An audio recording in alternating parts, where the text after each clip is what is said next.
Eyi bafowethu kunzima futhi kubuhlungu kakhulu. Amazwi adluliswe umzimba okhalimali obesondelene kakhulu nenkosi yamagcokama. Bephinde-ke laphana-ke bebeke izihlobo futhi-ke njengoba-ke bengodlamini bobabili. Uhlulekile ngisho ukukhuluma ugcine esekhala izinyembezi. Bafowethu kubuhlungu kakhulu. Kodwa-ke ngithe angikuthathe ngikubeke ngikunike lona lolu daba-ke njengoba lunjalo. Nantu ngicela uyibonele uphinde uyizwele. Ungakhohlwa ukusubscribe uphinde ulike le video.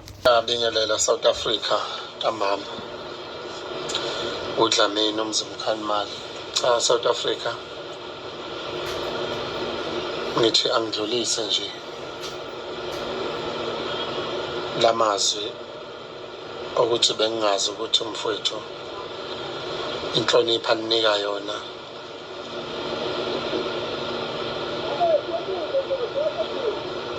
nothando abenika lona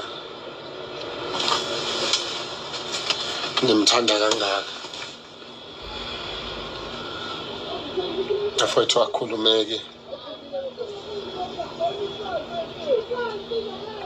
makhulumeki bafowethu,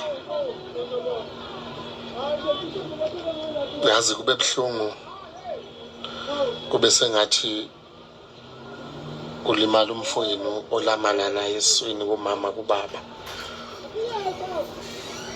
Indlela uSicebi ebesiphila ngakhona naye, sinenye insizwa okuthiwa uThobani yakwaDlamini engamazi ehamba nayo saze saba close. Ngiyabonga nje umndeni wasekhaya kwaDlamini eMsinga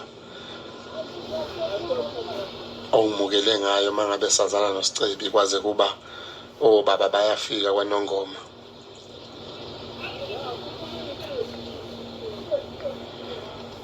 Manginento bayasuka eMsinga beze kwaNongoma, makukhona okukhona besuke South Africa ukubonga nje.